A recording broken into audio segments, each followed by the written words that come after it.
Hi everyone, welcome to my channel. ಇವತ್ತು ನಾನು ನಿಮಗೆ ಮೋಚಿ ಮಾಡೋದು ಹೇಗೆ ಅಂತ ತೋರಿಸ್ತೀನಿ. ಮೋಚಿ ಅಂದರೆ ಏನು ಅಂತ ಯೋಚನೆ ಮಾಡ್ತಾ ಇದ್ದೀರಾ? ಮೋಚಿ ಅಂದರೆ ಜಪಾನಲ್ಲಿ ಒಂದು sweet dish, traditional sweet dish. ನೀವು ಗೂಗಲ್ಗೆ ಹೋಗ್ಬಿಟ್ಟು ಜಪಾನೀಸ್ ಸ್ವೀಟ್ ಡಿಶ್ ಅಂತ ಸರ್ಚ್ ಮಾಡಿದ್ರೆ ಫಸ್ಟ್ ತೋರಿಸೋದೆ ಮೋಚಿ. ಅದರಲ್ಲಿ ಎಷ್ಟೊಂದು ಥರ ಫ್ಲೇವರ್ಸ್ ಇದೆ. Red bean paste, strawberry, mango, matcha, chocolate ಥರ ಎಷ್ಟೊಂದು ಫ್ಲೇವರ್ಸ್ ಇದೆ.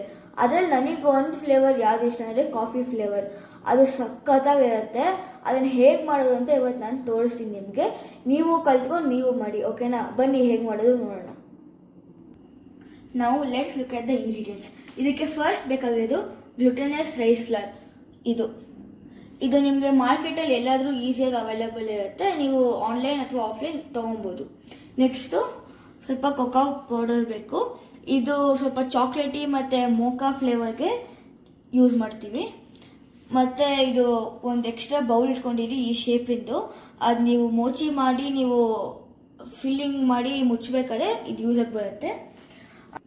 2 ಥರ ಶುಗರ್ ಬೇಕು. ಒಂದು ಕಾಫಿ ವಿಪ್ ಕ್ರೀಮಿಗೆ ಮತ್ತು ಒಂದು ಮೋಚಿ ಕವರಿಂಗಿಗೆ, ಮತ್ತು ಸ್ವಲ್ಪ ಹಾಲು ಬೇಕು, ಅದು ಮೋಚಿ ಕವರಿಂಗಿಗೆ. ನೆಕ್ಸ್ಟು ಕಾಫಿ ಪೌಡ್ರ್ ಬೇಕು, ವೆನಿಲಾ ಎಸೆನ್ಸು, ಆಮೇಲೆ ಸ್ವಲ್ಪ ನೀರು. ಮತ್ತು ವಿಪ್ ಮಾಡಬೇಕಾದ್ರೆ ಎಲ್ಲ ಕಡೆ ಎಗರುತ್ತೆ, ಅದಕ್ಕೆ ಒಂದು ಉದ್ದ ಮೌತ್ ಇರುವಂತಹ ಮಗ್, ಮತ್ತು ವಿಪ್ಪಿಂಗ್ ಮಾಡೋದಕ್ಕೆ ವಿಪ್ಪಿಂಗ್ ಮೆಷಿನು, ಮತ್ತು ಜರ್ಡಿ ಹಿಡಿಯೋದಕ್ಕೆ ಒಂದು ಸ್ಟ್ರೇನರು, ಮತ್ತು ಲಟ್ಸೋಕ್ಕೆ ಒಂದು ಲಟ್ಟಣಿಗೆ. ಇದಿಷ್ಟು ಬೇಕಾಗಿರೋದು.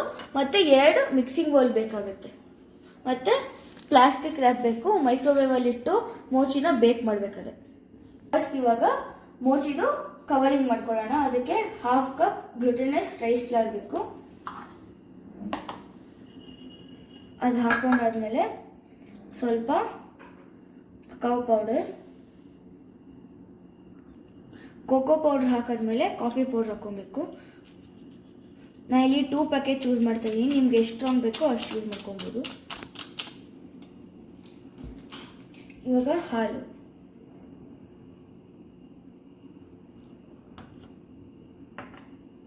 ಆಮೇಲೆ ಹಾಲು ಹಾಕಾದ್ಮೇಲೆ ಸಕ್ಕರೆ, ಮತ್ತು ಸ್ವಲ್ಪ ವೆನಿಲಾ ಎಸೆನ್ಸ್.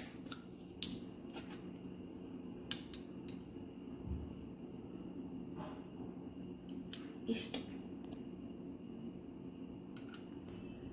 ಮತ್ತು ಮಿಕ್ಸಿಂಗ್ ಬೌಲ್ಗೆಲ್ಲ ಹಾಕೊಂಡಾದ್ಮೇಲೆ ಚೆನ್ನಾಗಿ ಇವಾಗ ಮಿಕ್ಸ್ ಮಾಡ್ಕೊಳ್ಳೋಣ ಇದನ್ನು.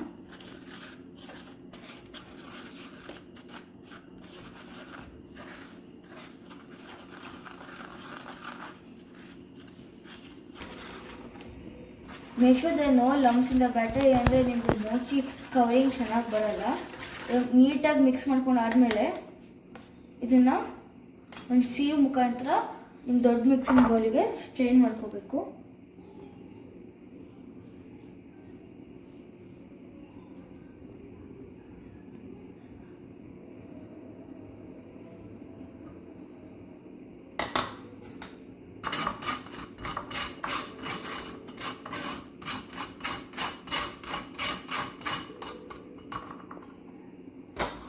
ಸ್ಟ್ರೈನ್ ಮಾಡ್ಕೊಂಡಾದ್ಮೇಲೆ ಇದ್ರ ಮೇಲೆ ಒಂದು ಪ್ಲಾಸ್ಟಿಕ್ ಕವರ್ ಹಾಕ್ಬಿಟ್ಟು ಮೈಕ್ರೋವೇವಲ್ಲಿ 30 ಸೆಕೆಂಡ್ಸ್ ತನಕ ಮೈಕ್ರೋವೇವ್ ಮಾಡಬೇಕಾಗುತ್ತೆ.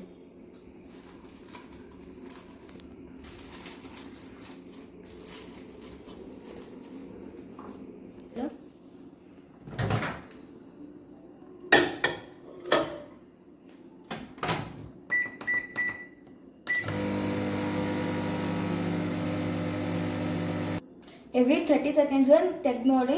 ತುಂಬ ಬೇಕಾಗೋದ್ರೆ ಆಮೇಲೆ ಕೇಕ್ ಈ ಥರ ಬರುತ್ತೆ, ನಮಗೆ ಬೇಡ, ಡೋ ಫಾರ್ಮಲ್ಲಿ ಬೇಕು ನಮಗದು. ನೋಡಿ ಇವಾಗ ಈ ಥರ ಆಗಿದೆ. ಇನ್ನೊಂದು ಚೆನ್ನಾಗಿ ಮಿಕ್ಸ್ ಮಾಡ್ಕೊಂಡು ಇನ್ನೊಂದು 30 ಸೆಕೆಂಡ್ಸ್ ಇರೋಣ.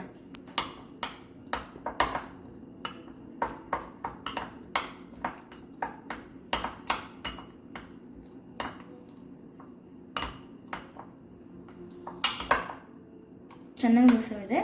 ಇನ್ನೊಂದು 30 ಸೆಕೆಂಡ್ಸ್ ಮೈಕ್ರೋವೇವಲ್ಲಿ ಇರೋಣ. ಇವಾಗ ಸ್ವಲ್ಪ ಬಟರ್ ಹಾಕೋತಾ ಇದ್ದೀನಿ.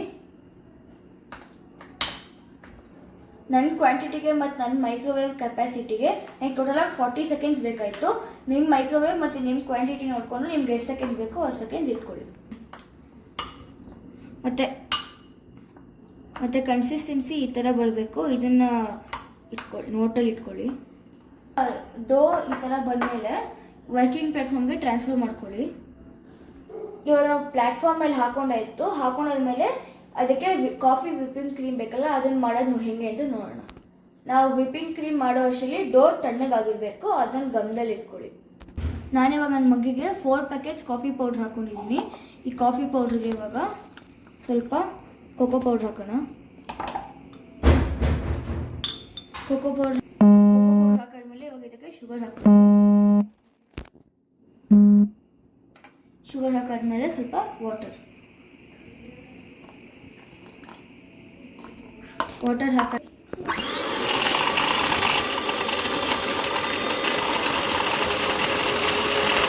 5 to 10 minutes ಕಾನ್ಸ್ಟೆಂಟಾಗಿ ಹೈ ಸ್ಪೀಡಲ್ಲಿ ವಿಪ್ ಮಾಡಿದ್ರೆ ನಿಮಗೆ ನೋಡಿ ಈ ಥರ ಕನ್ಸಿಸ್ಟೆನ್ಸಿ ಬರುತ್ತೆ. ಹೈ ಪೀಕ್ಸ್ ಬರೋ ತನಕ ನೀವು ಫುಲ್ಲು ಬೀಟ್ ಮಾಡ್ಕೋಬೇಕು. ನೋಡಿ ಈ ಥರ ಫುಲ್ಲು ಸೇಮ್ ವಿಪ್ಪಿಂಗ್ ಕ್ರೀಮ್ ಥರನೇ ಬರಬೇಕದು. ನಾನು ಇದಕ್ಕೆ ಹಾಕಿರೋದು ಬರೀ ಕಾಫಿ, ಶುಗರ್ ಮತ್ತು ನೀರು ಅಷ್ಟೇ, ಅದು ಬಿಟ್ಟು ಇದೇನೂ ಹಾಕಿಲ್ಲ. ಸೇಮ್ ವಿಪ್ಪಿಂಗ್ ಕ್ರೀಮ್ ಥರನೇ ಬಂದಿದೆ ನೋಡಿ. ಈ ಥರ ಇರಬೇಕು. ನೀವೇನು ತಲೆ ಮೇಲೆ ಇಟ್ಕೊಂಡ್ರೆ ತಲೆ ಮೇಲೆ ಬೀಳ್ಬಾರ್ದು. ತಲೆ ಮೇಲೆ ಬಿತ್ತು ಅಂದರೆ ವಿಪ್ ಕ್ರೀಮ್ ರೆಡಿ ಇಲ್ಲ ಅಂತ ಅರ್ಥ.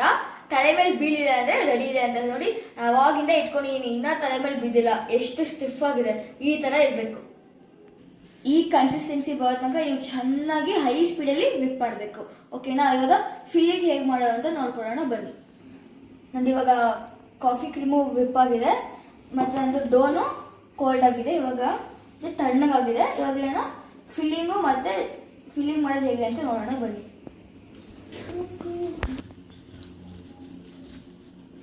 ನೀವು ಒಂದು ವರ್ಕಿಂಗ್ ಸರ್ಫೇಸ್ ಮೇಲೆ ಹಾಕ್ಕೊಂಡು ಚೆನ್ನಾಗಿ ನೀರು ಮಾಡಬೇಕು. ಇಲ್ಲ ಫುಲ್ ಸ್ಟಿಕ್ಕಿ ಇರುತ್ತೆ, ನಿಮ್ಗೆ ಅದು ಕಂಟ್ರೋಲ್ಗೂ ಸಿಗಲ್ಲ ಮತ್ತು ಮೋಚಿ ಮಾಡೋಕ್ಕೂ ಸರಿ ಹೋಗಲ್ಲ. ಈ ಥರ ಮಾಡಿಕೊಂಡು ನೀವೇನೋ ಎಷ್ಟು ಪೋರ್ಷನ್ಸ್ ಬೇಕೋ ಅಷ್ಟು ಪೋರ್ಷನ್ಸ್ಗೆ ಡಿವೈಡ್ ಮಾಡಿಕೊಂಡು ರೋಲ್ ಔಟ್ ಮಾಡ್ಕೊಬೇಕು. ನಾನು ಇದನ್ನು 4 ಪಾರ್ಟ್ಸಿಗೆ ಡಿವೈಡ್ ಮಾಡ್ಕೊತಾ ಇದ್ದೀನಿ.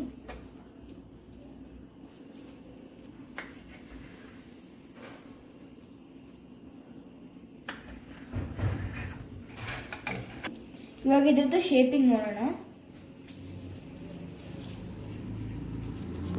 ಬಾಲ್ಸ್ ಮಾಡಿಕೊಂಡು ಸ್ಟಾರ್ಚ್ ಒಳಗಡೆ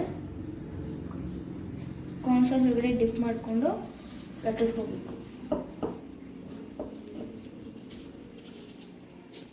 ಅವಾಗ ನೀವು ಕಾರ್ನ್ಫ್ಲವರ್ಸ್ನ ಸ್ಪ್ರಿಂಕಲ್ ಮಾಡ್ಕೊತಾ ಇರಬೇಕು, ಯಾಕಂದರೆ ಇದು ತುಂಬ ಸ್ಟಿಕ್ಕಿ ಇರುತ್ತೆ. ಚೆನ್ನಾಗಿ ರೋಲ್ ಆಗಿದೆ. ಇವಾಗ ಶೇಪಿಂಗ್ ಕೊಡೋಣ. ಒಳಗಡೆ ಹಾಕ್ತಾ ಇದ್ದೀನಿ.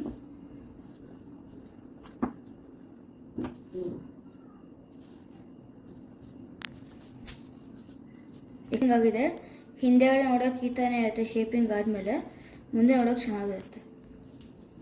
ನೋಡಿ ಎಷ್ಟು ಚೆನ್ನಾಗಿದೆ ನೋಡೋಕ್ಕೆ, ಎಷ್ಟು ಬೌನ್ಸಿಯಾಗಿ ಹೇಗಿದೆ ನೋಡಿ. ಫಿಲ್ಲಿಂಗ್ ಮಾಡಬೇಕಾದ್ರೆ ಗಮನದಲ್ಲಿ ಇಟ್ಕೊಳ್ಳಿ, ಫಿಲ್ಲಿಂಗ್ ಆಚೆ ಬರಬಾರ್ದು. ನೀಟಾಗಿ ಈ ಥರ ಲಾಕ್ ಮಾಡ್ಕೊಂಬಿಡಿ. ಓಕೆನಾ? ಇವಾಗ ನಮ್ಮ ಮೊಚ್ಚಿ ತಯಾರಾಗಿದೆ. ಹೇಗಿದೆ ಅಂತ ತಿಂದು ಟೇಸ್ಟ್ ಮಾಡೋಣ. ನೋಡಿ ಎಷ್ಟು ಚೆನ್ನಾಗಿದೆ ಅಲ್ವಾ ನೋಡೋಕ್ಕೆ. ನೋಡಿ ಎಷ್ಟು ಚೆನ್ನಾಗಿದೆ ನೋಡೋಕ್ಕೆ. ನೋಡ್ತಿದ್ರೆ ಹಾಗೆ ಬಾಯಿ ಹಾಕೋಬೇಕು ಅನಿಸುತ್ತೆ. ಹೇಗೆ ಅಂತ ತಿಂದು ಟೇಸ್ಟ್ ಮಾಡೋಣ. ಓಕೆನಾ?